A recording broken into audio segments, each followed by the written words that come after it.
মুহাম্মদ ওয়া আলা আলি সাইয়্যিদিনা।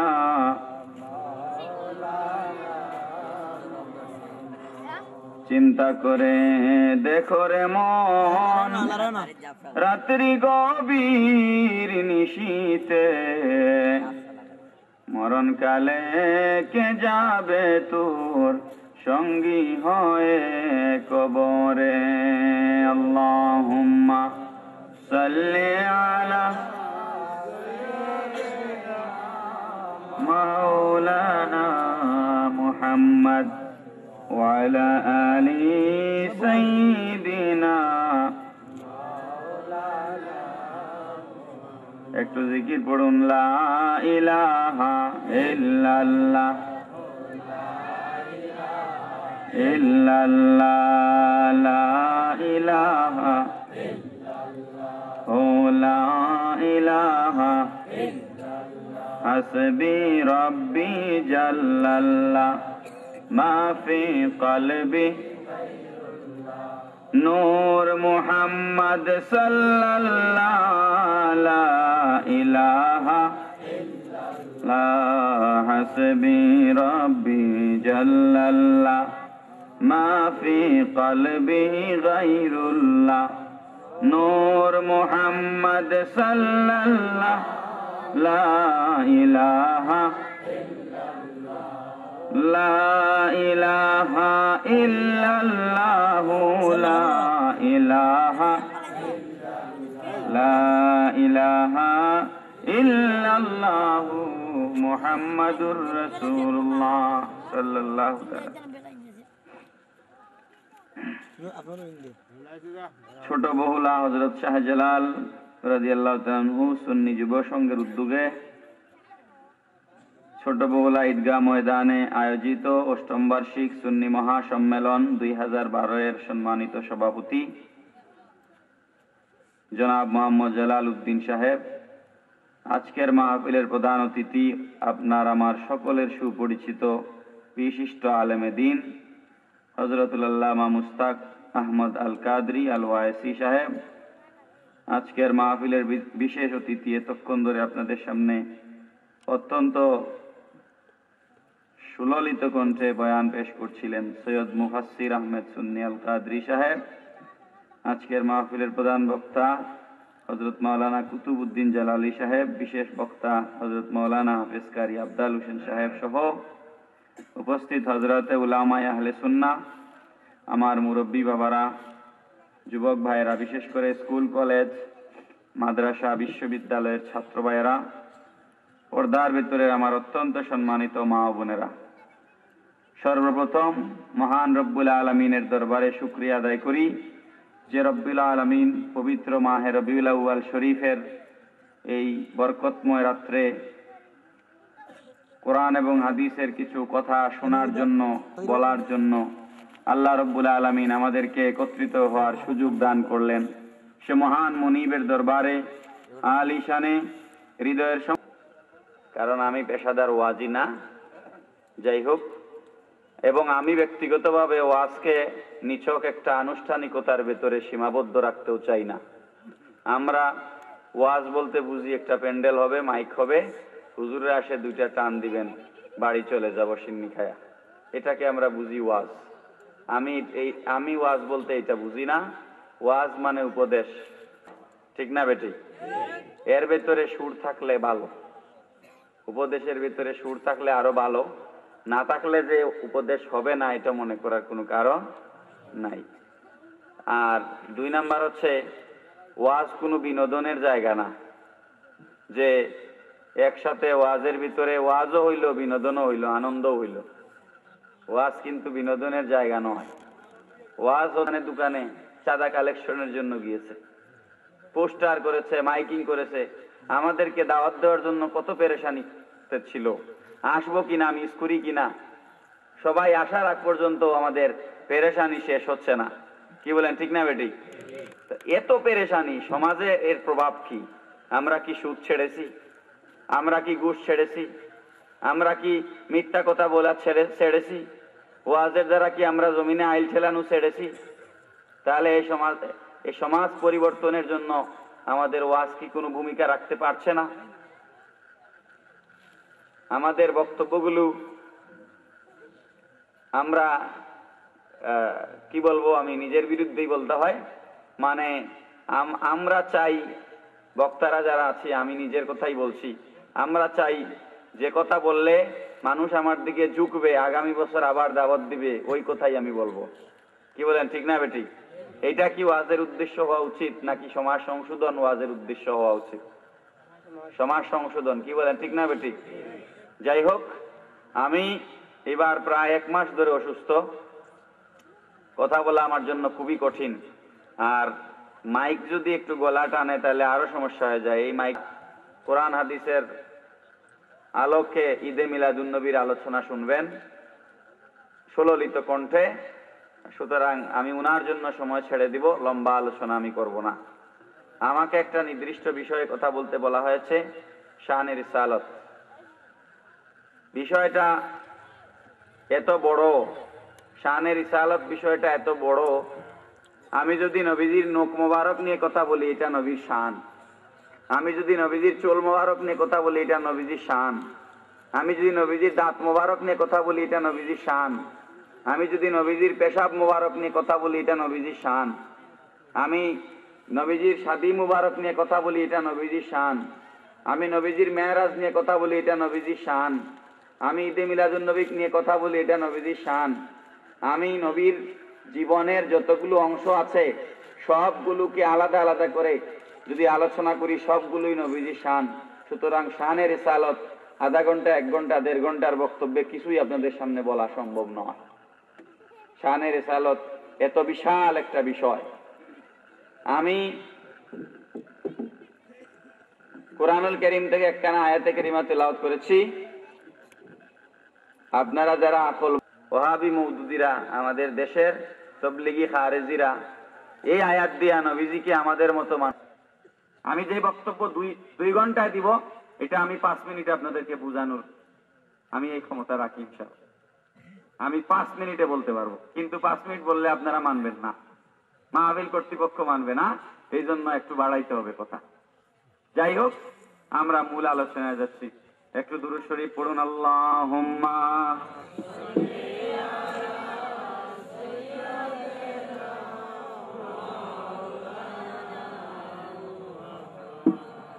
ওয়া আলা আলি মাওলানা। এ মজলিসে কোনো সুন্নি ছাড়া কোনো মানুষ এখানে প্যান্ডেলের ভিতরে বসছে এটা আমি মানি না।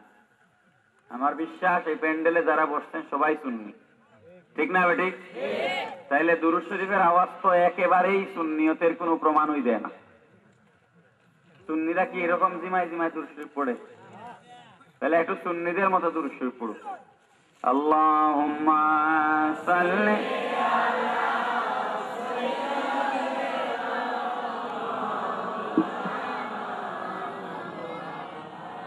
ওয়া আলা আলি মাওলানা। মদিনার ওই সবুজ মিনার আমার প্রাণের ঠিকানা, বেকুল প্রাণে কাঁদছি শুধু হয়ে নবীর দিওয়ানা। আল্লাহুম্মা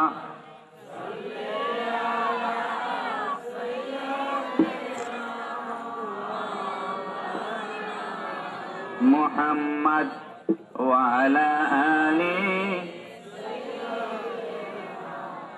মাওলানা। মুহতারাম হাজিরিন, নবীজির দাদা হযরতে খাজা আব্দুল মুত্তালিব খানায়ে কাবার খাদিম ছিলেন। তিনি বলছেন 12ই রবিউল আউয়াল আমি খানায়ে কাবার সাথে হেলান দিয়ে রাতের বেলা বসে আছি। তিনি বলছেন আন আব্দুল মুত্তালিব আন্নাহু ক্বাল কুনতু লাইলাতুল বিলাদাতি ইনদাল কাবা ফালাম্মা মাদা নিসফুল লাইল আমি মুহাম্মদুর রাসূলুল্লাহ সাল্লাল্লাহু আলাইহি ওয়াসাল্লাম বেলাদত শরীফের দিনে, দুনিয়ায় তার আগমনের দিনে রাতের বেলা আমি খানায়ে কাবার পাশে ছিলাম। রাত্রিটা যখন অর্ধেক হয়ে গেল, আমি দেখলাম রাআইতুল কাবাতা সালাত ইলা মাকামে ইব্রাহিম ওয়া সাজাদাত। আমি দেখলাম কাবা শরীফ আর তার জায়গায় নাই, কাবা শরীফ মাকামে ইব্রাহিমের দিকে সিজদায় পড়ে গেছে। উচ্চ আওয়াজে পড়ুন না সুবহানাল্লাহ। আমরা কাবার দিকে মুখ করে নামাজ পড়ি, আর সেই কাবা মাকামে ইব্রাহিমকে সিজদা দিচ্ছে। স্বয়ং কাবা মাকামে ইব্রাহিমকে কি দিচ্ছে? তার রব হচ্ছেন আল্লাহ। জোরে বলুন সুবহানাল্লাহ। তাহলে এবার কাবা শরীফকে আমরা জিজ্ঞেস করতে চাই, ও কাবা, তুমি মাকামে ইব্রাহিমকে সিজদা দিলা কেন? জানতে চাই কিনা? মাকামে ইব্রাহিম কি? যে জায়গায় ইব্রাহিম আলাইহিস সালাম দাঁড়িয়ে খানায়ে কাবার, নতুন ওয়াজ, জানি না কেউ করেছেন কিনা। ইব্রাহিম আলাইহিস সালাম কাবা শরীফে যখন কাজ করেন, তখন পাথরের উপরে পাথরের গাঁথনি দিতে হয়েছে। তখন ওনার কাছে কোনো মই নাই, তিনি পাথরের উপরে দাঁড়িয়েছেন। কাবা শরীফকে বলে, এই পাথরকে বলেছেন আমাকে উপরের দিকে নিয়ে যাও। পাথর উনাকে উপরের দিকে নিয়েছে। আমাকে ডানে নিয়ে যাও, পাথর উনাকে ডানে নিয়ে গেছে।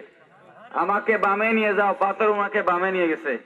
অর্থাৎ কাবা শরীফ নির্মাণের সময় ইব্রাহিম আলাইহিস সালাম যে পাথরের উপরে দাঁড়িয়েছিলেন, এটা ইব্রাহিম আলাইহিস সালামের জন্য লিফটের কাজ করেছে। সুবহানাল্লাহ। এই পাথর, যে পাথরের উপরে ইব্রাহিম আলাইহিস সালামের কদমে পাকের স্পর্শ লেগেছে, এই পাথর দামি হয়ে গিয়েছে। ঠিক না বেটি?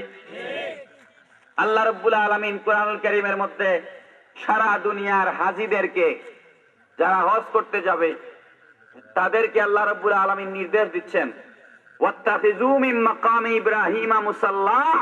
হজে আসলে আমার ইব্রাহিমের মাকামকে নামাজের জায়গা বানাও। হাজীদের জন্য মাকামে ইব্রাহিমে 2 রাকাত নামাজ পড়া ওয়াজিব। জোরে বলুন সুবহানাল্লাহ। আমি জানতে চাই বিনীতভাবে, ওয়াহাবি মৌলবীদের কাছে, আপনাদের কাছে না, হবে না আবার জিয়ারত করলেন, এটা কি সম্ভব? কথা বলেন, সম্ভব? তাহলে যে মাকামে দাঁড়িয়েছেন ইব্রাহিম আলাইহিস সালামের মাকাম, সে মাকামে দাঁড়িয়ে নামাজের ভিতরে ইব্রাহিম আলাইহিস সালামের কথা স্মরণ হবে কি হবে না? হাজিরা যখন হজে যায়, সাই করে সাফা মারওয়া করে কি করে না? কি জন্য করেন? ইসমাইল আলাইহিস সালামের জন্মের পরে পানি পাচ্ছেন না মা হাজেরা, সাফা পাহাড়ের দিকে দৌড় দিয়েছেন, ওখানে পানি পাওয়া যায় কিনা? নাই। আবার মারওয়া পাহাড়ের দিকে দৌড় দিয়েছেন, ওখানে পানি পাওয়া যায় কিনা? নাই। আল্লাহর বান্দিনী মা হাজেরা দৌড়াদৌড়ি করেছেন, তার দৌড় আল্লাহর কাছে পছন্দ হয়েছে। সারা দুনিয়ার হাজীদের জন্য আল্লাহর এই বান্দিনী মা হাজেরার ইবাদতকে সারা দুনিয়ার হাজীদের জন্য আল্লাহ রাব্বুল আলামিন ওয়াজিব করে দিয়েছেন।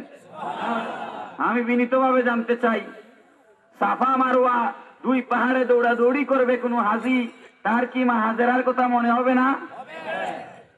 বলতে পারবে? কোন ওয়াহাবি মুল্লাও তো বলতে পারবে না।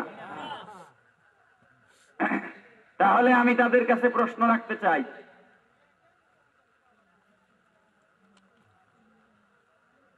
যখিরায়ে কেরামতের ভিতরে লিখে রেখেছে স্পষ্ট করে, নামাজে রসুলের খেয়ালের চাইতে গরু গাদার খেয়াল ভালো। কারণ রসুলের খেয়াল হইলে শিরিক হয়ে যাবে। মাকামে ইব্রাহিমে নামাজ পড়ার সময় ইব্রাহিম আলাইহিস সালামের কথা মনে হইলে শিরিক হয় না? কথা বলেন, শিরিক হয় না? শিরিক যদি হয়, এর দায়িত্ব আল্লাহ। কারণ আল্লাহ কেন বললেন ইব্রাহিমের মাকামকে নামাজের জায়গা বানাও? কে বলেছেন? আমি? কে বলেছে? তো ইব্রাহিম আলাইহিস সালামের মাকামে দাঁড়িয়ে নামাজ পড়লে ইব্রাহিম আলাইহিস সালামের কথা মনে হবে না? তো শিরিক হয় না? মা হাজেরার অনুসরণে সাফা মারওয়া সাই করবা, মা হাজেরার কথা মনে হবে, আল্লাহর ইবাদতে মা হাজেরা শামিল হয়ে গেল না? এটা কি শিরিক?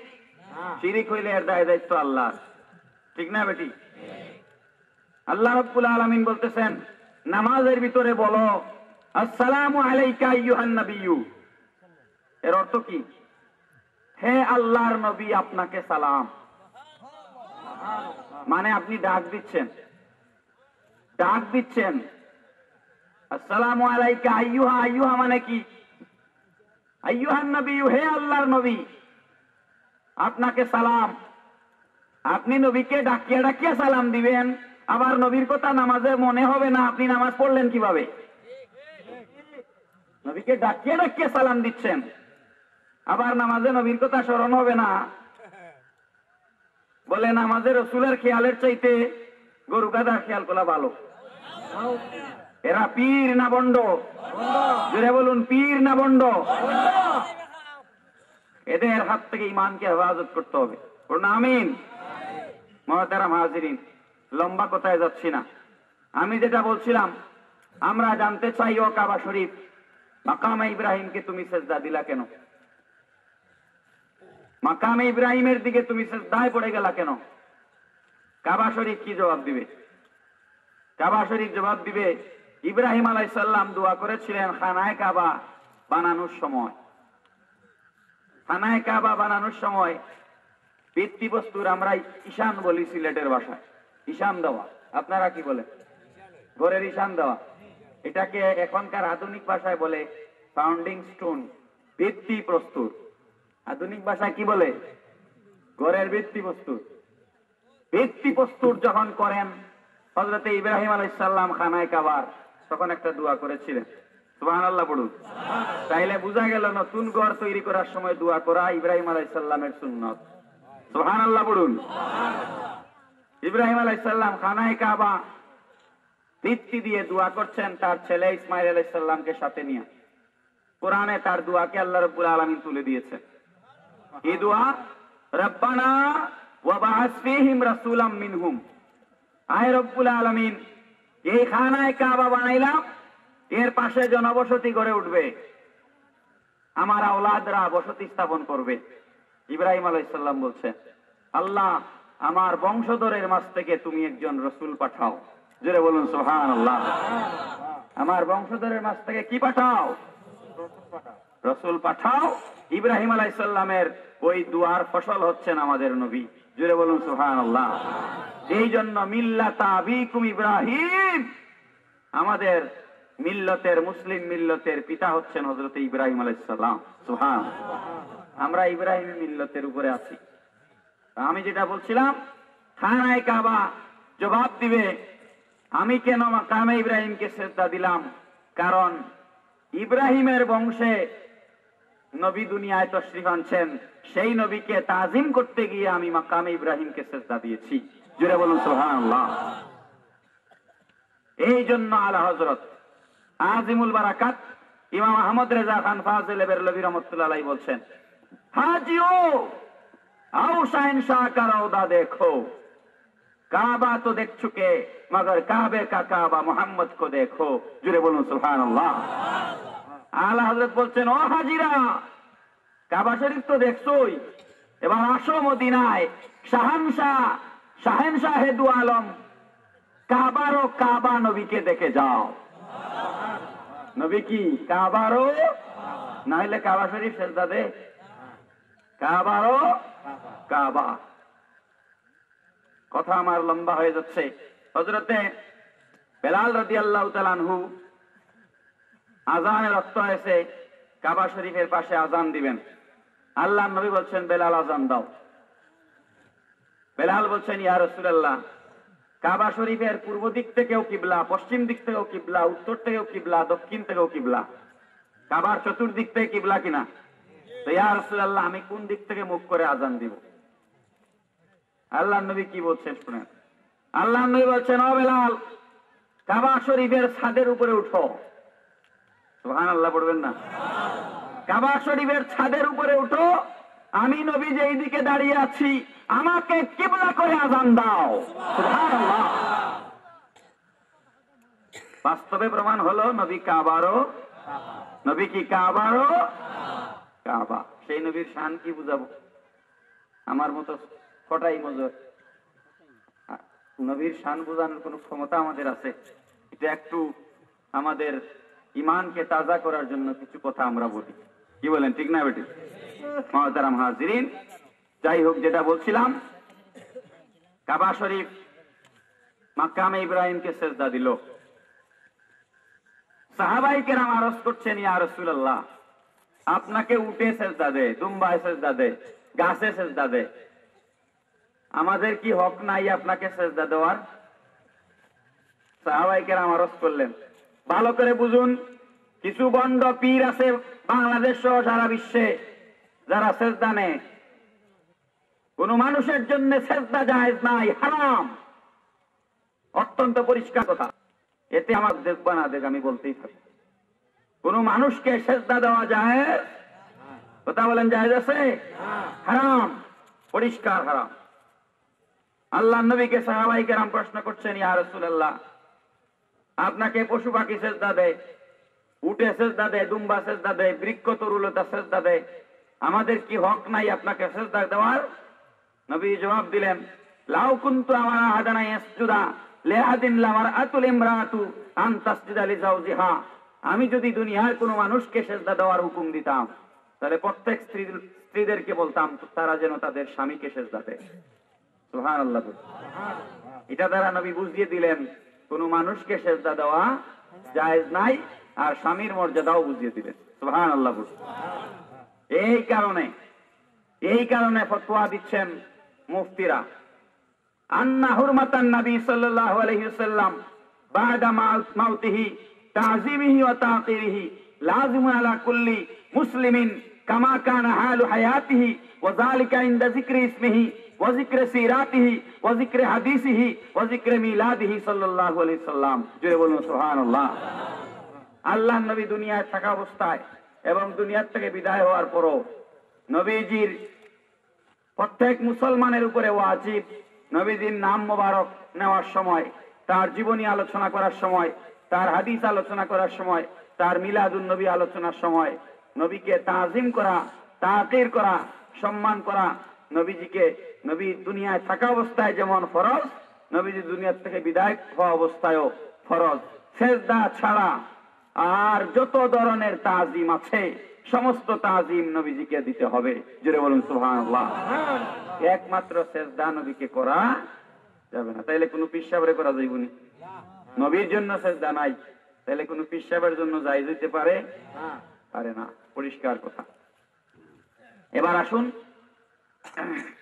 যারা নবীকে গালি দেয়, দেয় কিনা?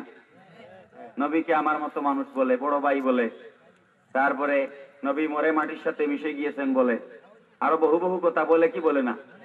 এদের ব্যাপারে ফতহুল কাদির বাবুল মুরতাদের ভিতরে লেখা হয়েছে, যারা নবীকে গালি দেয় বা নবীর পজিশনকে যারা খাটো করতে চায়, ফতহুল কাদির বাবুল মুরতাদের ভিতরে লেখা হয়েছে, মান শাতামা রাসূলুল্লাহ সাল্লাল্লাহু আলাইহি ওয়াসাল্লাম আও সাব্বাহু সারা মুরতাদান।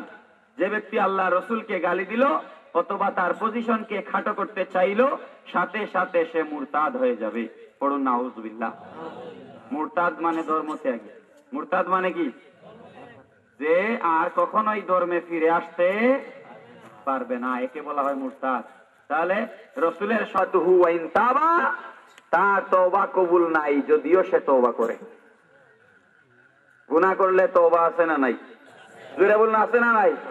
আল্লাহ বলতেছেন, ইন্নাল্লাহা ইউহিব্বুত তাওয়াবিন ওয়া ইউহিব্বুল মুতাতাহহিরিন, আমি আল্লাহ তওবাকারীকে ভালোবাসি, যারা পবিত্র জিন্দেগি যাপন করে তাদেরকে আমি আল্লাহ ভালোবাসি।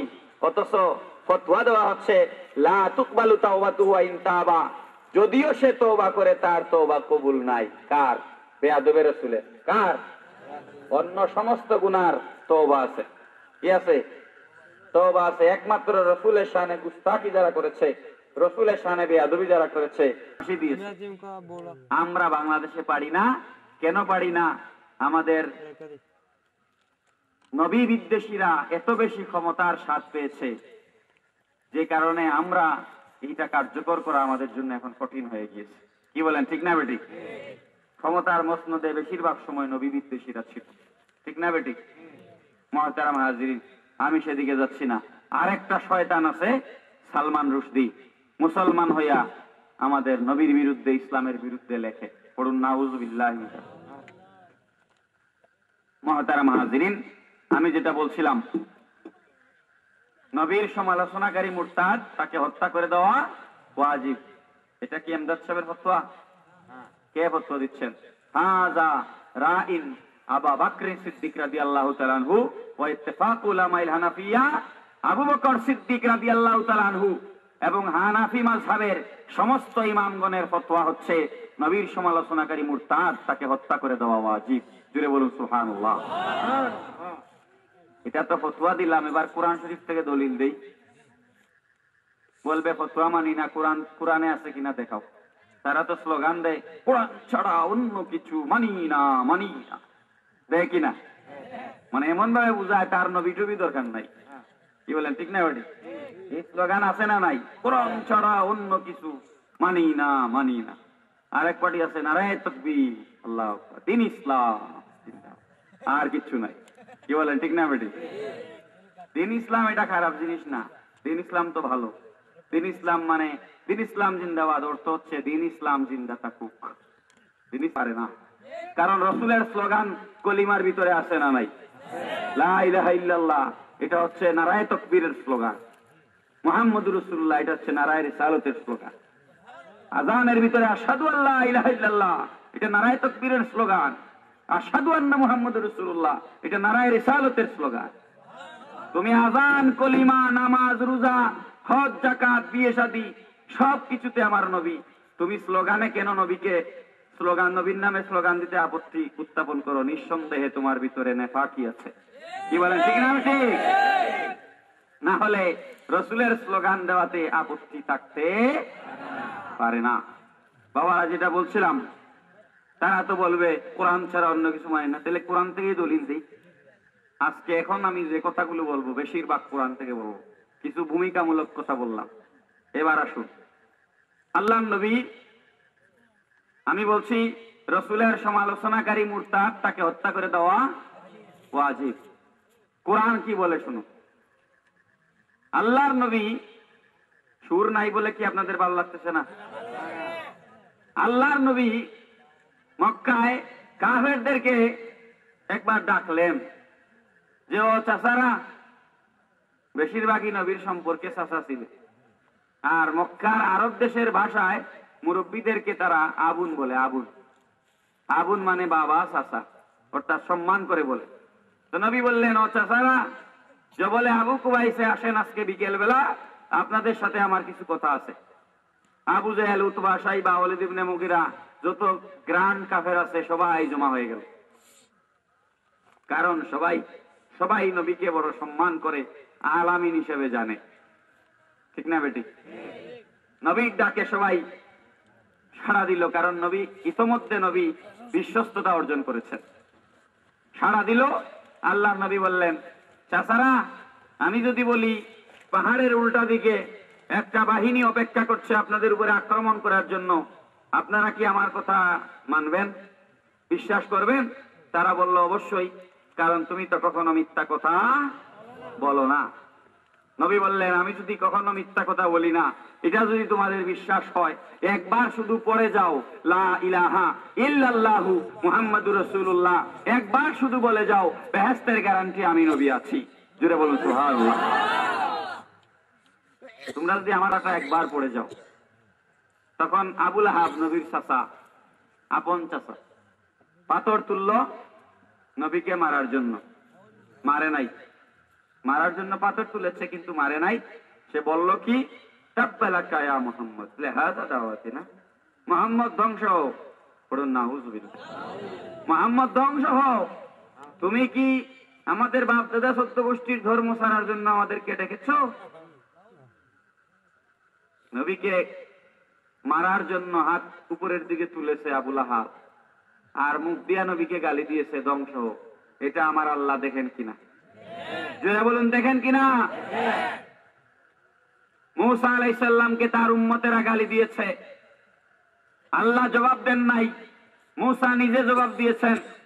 ঈসা আলাইহিস সালামকে তার উম্মতেরা গালি দিয়েছে, আল্লাহ জবাব দেন না, ঈসা নিজে জবাব দিয়েছেন। এভাবে সকল নবীর উপরে নির্যাতন এসেছে, সকল নবীকে তার উম্মতেরা গালিগালাজ করেছে, কিন্তু আল্লাহ কারো পক্ষ থেকে জবাব দেন নাই, নবীরা নিজে নিজে জবাব দিয়েছেন।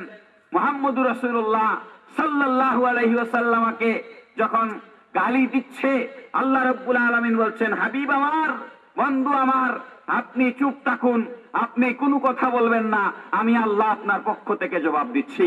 জোরে বলুন সুবহানাল্লাহ। কমপ্লিট একটা সূরা, পরিপূর্ণ একটা সূরা কোরআন শরীফের আবু লাহাবের বিরুদ্ধে আল্লাহ নাজিল করে দিলেন। জোরে বলুন সুবহানাল্লাহ। বানিয়ে বলছি কথা? সূরা লাহাব। কোন সূরা? আল্লাহ কি বললেন? তাব্বাত ইয়াদা আবি লাহাবি ওয়া তাব।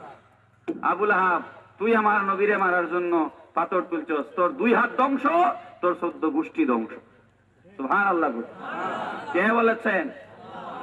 এটার দ্বারা বোঝা গেল, এই সূরা নাজিলের দ্বারা বোঝা গেল, যারা নবীর বিরুদ্ধে বক্তব্য দেয়, এদের বিরুদ্ধে বক্তব্য দেওয়া আল্লাহর সুন্নত। আমাদেরকে অনেকে বলে, আপনারা এত কড়া কড়া কথা বলেন কেন? আরে আল্লাহ শিখিয়ে দিয়েছেন, নবীকে গালি দিয়েছে, আল্লাহ পাল্টা গালি দিয়েছে। সুতরাং নবীর বিরুদ্ধে যারা সমালোচনা করবে, এদের বিরুদ্ধে প্রতিবাদ করা আল্লাহর সুন্নতে এলাহি। কুরআন এটা বলছে। আর কি? আল্লাহ রাব্বুল আলামিন সূরা লাহাব নাজিল করে দিলেন, ভালো করে বুঝবেন। আবু লাহাব নবীকে গালি দিয়েছে কয়বার? জোরে বলুন না, কয়বার? কোরআন শরীফের এই সূরা লাহাব কি মাত্র একবার পড়া হয়েছে জীবনে? কোরআন নাজিল হওয়া থেকে কিয়ামত পর্যন্ত কোটি কোটি উম্মতেরা নামাজের ভিতরে বাইরে যখনই সূরা লাহাব পড়বে, তিলাওয়াত করবে, তখনই আবু লাহাবের 14 গোষ্ঠী উদ্ধার হবে। ঠিক না ঠিক? তাহলে একবার নবীকে গালি দিয়েছে, একবার মাত্র নবীকে বলেছিল তাব্বালাকা ইয়া মুহাম্মদ, আর আল্লাহ এমন এক সূরা ফিট করে দিলেন, কিয়ামত পর্যন্ত আবু লাহাবকে গালি দিতেই থাকবে, দিতেই থাকবে। জুড়ে বলুন সুবহানাল্লাহ। এই জন্য বেয়াদবে রাসূল যারা আছে, এদের উপরে কিয়ামত পর্যন্ত লানত চলতেই আছে, চলতেই আছে, চলতেই আছে। কি বলেন, ঠিক না ঠিক? নাকি সূরা লাহাব ছোট বউলার মানুষ পড়ে না? হ্যাঁ, আপনারা সূরা লাহাব পড়েন না? আপনি অর্থ বুঝেন বা না বুঝেন, সূরা লাহাব পড়লেই আবু লাহাবরে গালি দেওয়া হয়েছে। আপনি আপাতত দেখতে পাচ্ছেন সূরা লাহাবে আবু লাহাবকে গালি দিয়েছে আল্লাহ। আসলে এটা নয়, আসলে এটার দ্বারা আমার নবীর শানের রিসালাতের প্রকাশ ঘটেছে। জুড়ে বলুন সুবহানাল্লাহ। আমার নবীর শান বেড়ে গেছে, আমার নবীর পজিশন বেড়ে গেছে। মুহতারাম হাজিরিন, এবার আসি, সময় কম। তারা বলে কুল ইন্নামা আনা বাশারুম মিসলুকুম। এই আয়াত পড়তে তাদের খুব মজা লাগে, খুব স্বাদ পায়। নবীকে আমাদের মতো মানুষ বলে এই আয়াত দিয়া। কথা বলেন, ঠিক না বেটি? আমি অত্যন্ত স্পষ্ট করে বলে যাচ্ছি, এটা আমার নতুন বক্তব্য নয়।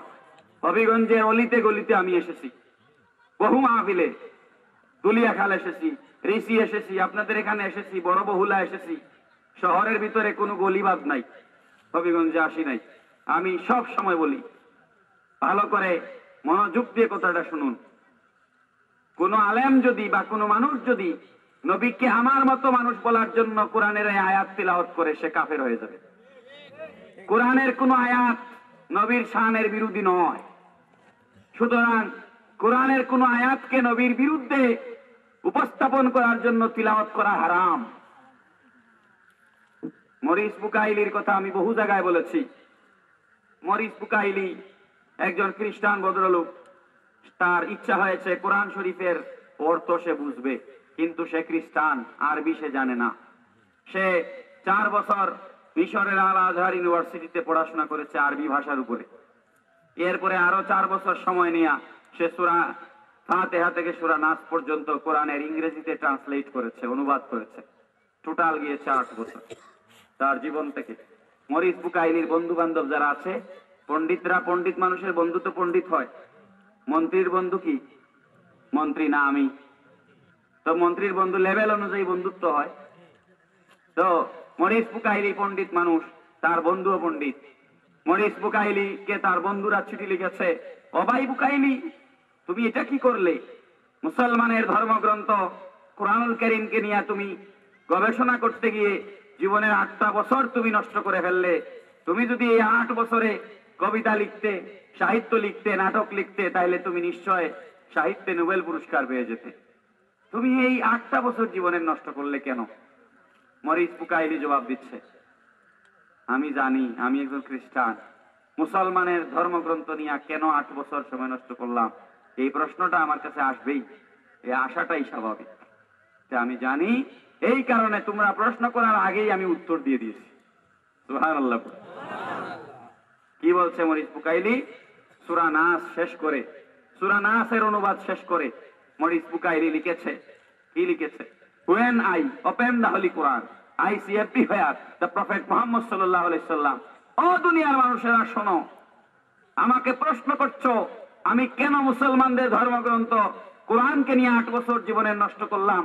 কোরআনের 30টা পারার ভিতরে 114 খানা সূরার ভিতরে 6666 খানা আয়াতের ভিতরে প্রতিটা হরফে হরফে, প্রতিটা নুক্তায় নুক্তায় যেখানে আমি কোরআন শরীফ খুলেছি সেখানেই আমি মুসলমানদের নবীকে দেখেছি। ওয়াহাবিরা কোরআনে আমার নবী শান পায় না, মুসলমানের ঘরে পয়দা হইলে নবী নাই। খ্রিস্টান ভদ্রলোক বলছে যেই পাতা খুলেছি সেই পাতায় নবীকে দেখেছি।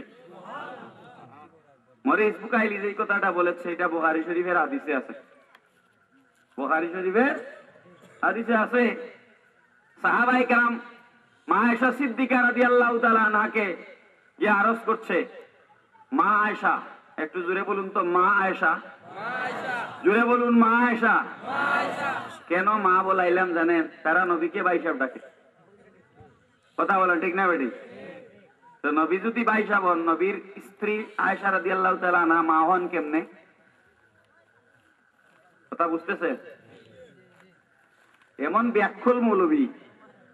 কোরআনে আল্লাহ রাব্বুল আলামিন ইরশাদ ফরমাচ্ছেন, আন-নাবিয়্যু আওলা বিল মুমিনিনা মিন আনফুসিহিম ওয়া আজওয়াজুহুম উম্মাহাতুহুম। নবী ইমানদারের জানের চাইতে আরো নিকটে, নবীর বিবিগণ উম্মতের মা। কে বলছেন? আল্লাহ। তোমার আব্বারে একটু ভাই সাহেব ডাকো। কথা বলেন ঠিক না বেটি? যদি পারো তাইলে নবীরও ডাকো। বুঝছেন? বুঝিয়া মুহাসসির হয় নাই, শয়তান গারে সোয়ার হয়ে আছে। ঠিক না বেটি? এই শয়তান নামক আল্লাহ হেদায়েত দান করুন, পড়ুন আমিন। মা আয়েশা সিদ্দিকা রাদিয়াল্লাহু তাআলা, তাহলে নবীকে কি বলা যাবে? বড় জোর নবীকে আমাদের উম্মতের রুহানি পিতা বলা যাবে। ঠিক না বেটি? নবী উম্মতের রুহানি পিতা, ভাই বলার কোনো সুযোগই নাই। মুহতারাম হাজিরিন, মা আয়েশা সিদ্দিকা রাদিয়াল্লাহু তাআলা আনহাকে সাহাবায়ে কেরাম আরজ করছেন, ও মা আয়েশা, আমাদেরকে একটু রাসূলের চরিত্র সম্পর্কে বলুন, রাসূলের চরিত্র কেমন? মা আয়েশা জবাব দিলেন কি, যে নবী বড় নম্র, ভদ্র, বড় সুন্দর স্বভাবের মানুষ। কিছুই বললেন না, চমৎকার করে ছোট মতো কথা। জ্ঞানীরা কথা বলে কম, ঠিক না বেটি? অর্থ বেশি। মা আয়েশা কি জবাব দিলেন? ও নবীর সাহাবীরা, তোমরা নবীর চরিত্র সম্পর্কে আমাকে প্রশ্ন করছো, তোমরা কি কোরআন শরীফ পড়ো না? খুলুকুহু আল কোরআনুল কারীম, কোরআনের শুরু থেকে শেষ পর্যন্ত যা আছে কমপ্লিট কোরআন শরীফ হচ্ছে নবীর চরিত্র। চিৎকার দিয়ে বলুন সুবহানাল্লাহ। টোটাল কোরআন নবীর চরিত্র। কোরআন যা নবী তা, নবী যা কোরআন তা। কোরআন হচ্ছে থিওরি, নবী হচ্ছেন প্র্যাকটিক্যাল। কোরআন হচ্ছে তত্ত্ব, নবী হচ্ছেন বাস্তব। সুবহানাল্লাহ বলুন। আমি একটা উদাহরণ দিয়ে বিষয়টা সহজ করে বুঝাই। আমি একটা কাগজ হাতে নিলাম, কলম হাতে নিলাম, নিয়ে এখানে লিখলাম পানি, তারপরে লিখলাম তেল, তারপরে লিখলাম চিনি, তারপরে লিখলাম ময়দা। সবগুলো মিক্সার করলে হয় রসগোল্লা। ঠিক না বেটি? এই যে কাগজে আমি লিখছি, এটা যদি আমি চাবাই কাগজটা, তাইলে রসগোল্লার কোনো টেস্ট পাবো না। তাহলে কি করতে হবে? পানির মধ্যে ময়দা দিয়ে খামির বানাইতে হবে, তারপরে চিনি দিতে হবে, তারপরে তেলের মধ্যে ডালতে হবে, আগুন জাল দিতে হবে, তারপরে না রসগোল্লা হবে। ঠিক না বেঠিক? কুরআনুল কারীম হচ্ছে তথ্য, লিখিত থিওরি। এটা করলে ওটা হবে, এটা করলে ওটা হবে, এটা করলে ওটা হবে। কি করলে কি হবে এগুলো কোরআনে কমপ্লিটলি লেখা আছে, তিবিয়ানাল লিকুল্লি শাই। কিন্তু কি করলে কি ফল পাওয়া যাবে প্র্যাকটিক্যালি 63 বছরের জিন্দেগিতে, আল্লাহ নবী 23 বছরের জিন্দেগিতে প্র্যাকটিক্যালি কোরআনের প্রতিটা থিওরিকে নবীর জীবনে বাস্তবায়ন করে আমাদেরকে দেখিয়ে দিয়ে গিয়েছেন। জুড়ে বলুন সুবহানাল্লাহ। এই জন্য কোরআন থিওরি আর নবী বাস্তব। কোরআন তথ্য আর নবী হচ্ছেন বাস্তব। মুহতারাম হাজিরিন, এই সমস্ত আমি যে কথাগুলো বলছি অনেক হাই তোটের কথা, সকল মানুষ বুঝার কথা নয়। এরপরও মনোযোগ দিলে বুঝা খুব কঠিন হবে না। আল্লাহ রাব্বুল আলামিন আমাদেরকে বুঝার তৌফিক দিন, পূর্ণ আমিন। যাই হোক, আমি এবার বলছিলাম কোরআনের এই আয়াত তারা পড়ে, কুলিন্নামা আনা বাশারুম মিসলুকুম, হে নবী আপনি বলুন আমি তোমাদের মতো একজন মানুষ। এই আয়াত দিয়া তারা বুঝাইতে চায় নবী আমাদের মতো মানুষ। গভীর মনোযোগ। প্রথম কথা হচ্ছে কুল ইন্নামা আনা বাশারুম মিসলুকুম। মিসলুকুম শব্দের পরে উলামায়ে কেরাম আমার দুই পাশে আছেন, জিজ্ঞেস করেন, কোরআন শরীফ খুলে দেখুন, মিসলুকুম শব্দের পরে কোন দাড়ি, কমা, কলন, সেমিকলন কিছু আছে? আছে? এখানে থামা জায়েজ নাই। কোরআনের কোন আয়াতের ভিতরে যেখানে তো আয়াত, জিম আয়াত, লাম আয়াত, এরকম বিভিন্ন চিহ্ন আছে না, কোন আয়াতের চিহ্ন যেখানে নাই সেখানে থামা জায়েজ নাই। কি বলেন, ঠিক না বেটি? আমি এবার বিনীতভাবে জানতে চাই মিসলুকুমের পরে কোন আয়াতের চিহ্ন আছে কিনা? অবশ্যই নাই। কোরআন শরীফ খুলে দেখো। তাইলে এখানে তোমরা থামো কেন? থামো কেন? উদ্দেশ্য খারাপ। কথা বলেন, ঠিক না বেটি? পরের কথা কি? পরের কথা কি? উনি বলতেছে রেকর্ড করতেছি বক্তব্য, অন্য নাম্বারে ফোন কর। রেকর্ড ফোন আসলে তো ডিস্টার্ব হয়ে যায় রেকর্ডিং। যাই হোক, রেকর্ড থাকা ভালো। রেকর্ড থাকলে আমরা যদি বুলটুল বলি পরে আপনারা ধরতে পারবেন, আর শুদ্ধ বললে এটা দিয়ে হেদায়েত লাভ করতে পারবে। কি বলেন, ঠিক না বেটি? যাই হোক মুআজ্জাজ হাজিরিন, তাহলে মিসলুকুমের পরে থামার কোনো অবকাশ নাই। পরের কথাটা কি? পরের কথাটা হচ্ছে ইউহা ইলাইয়া, আমার নিকট ওহী আসে, আন্নামা ইলাহুকুম ইলাহুন ওয়াহিদ। আয়াত দিয়া নবীকে আমার মতো মানুষ বলা কুফরি। দুই নাম্বার কথায় আসুন, মিসলুকুম। মিসলুকুম মানে মতো, মতো মতো। খুব গভীর মনোযোগ। আমি বললাম মৌলানা মুস্তাক আহমদ আল কাদরি সাহেব আজকের মাহফিলের প্রধান অতিথি। আমি বললাম মুস্তাক সাহেব আমার ভাইয়ের মতো। ভালো করে বুঝুন, মুস্তাক সাহেব আমার ভাইয়ের মতো। এটা দ্বারা আমি মুস্তাক সাহেব যদি আমার আপন ভাই হইতো তাইলে কি আমি মতো বলতাম? কি বলতাম? মুস্তাক সাহেব আমার ভাই। তো মতো বলার দ্বারা বোঝা গেল তিনি আমার ভাই না, সুরতান আকৃতিতে তিনি আমার ভাইয়ের। তার চেহারায় আর আমার ভাইয়ের চেহারায় মিল আছে, তার দাঁড়িয়ে আমার ভাইয়ের দাঁড়িয়ে মিল আছে। ঠিক না বেটি?